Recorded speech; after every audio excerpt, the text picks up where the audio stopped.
It's consistent in that we have two types of surveys. We don't carry out both surveys in Indonesia and Colombia, but we do in Vietnam and Brazil. Our two surveys are what we call the macro survey, which is similar to the trade house methodology, where you send people into the field uh, after the cherries have set. They visit thousands of farms at random. Our survey in Brazil will take 4 weeks. We will probably visit, a couple of thousand farms. We will collect data on the number, the cherry yield on those farms. We also collect data on the tree density, because obviously if the trees are more tightly packed, then that's going to give you higher Right. production. I know others, rather than measuring the trees, they just focus on on on the cherry load and use government data Mm. for tree density. We found certainly in Brazil that the government data is unreliable, so we prefer to do that ourselves. Right. It takes us longer, but we think it gives us a more reliable estimate at the end of the day. So that's our main method that we do. We in the current environment, for instance, this is something we will do in November, December. Hmm. That will be our first survey of the year, when we will see how many cherries are on the trees. We will go back in January, February. We will go back again in May, and do the same measurements to see how cherries have survived.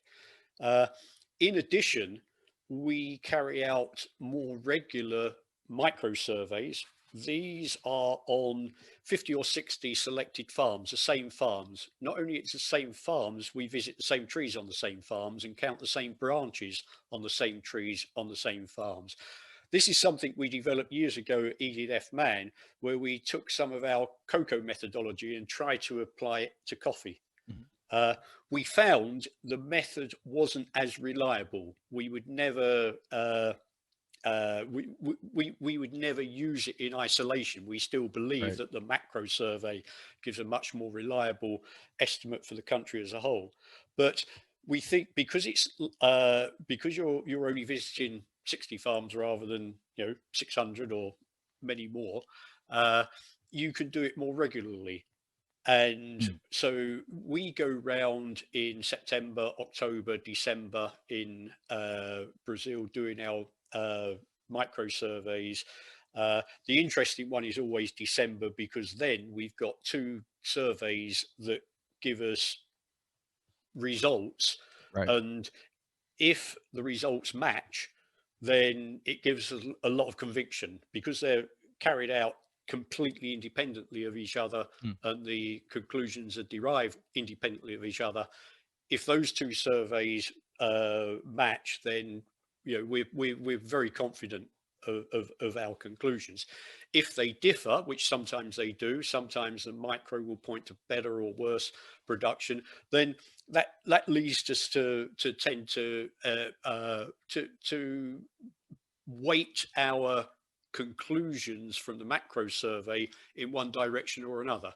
It won't override the conclusions of the macro Right. survey, but we will accept that, if our micro survey in south of Minas is pointing to a bigger crop than the macro survey, we will basically tell our clients that the risk to this crop is very much to the upside, and we will Mm. try to quantify that risk and give them the range.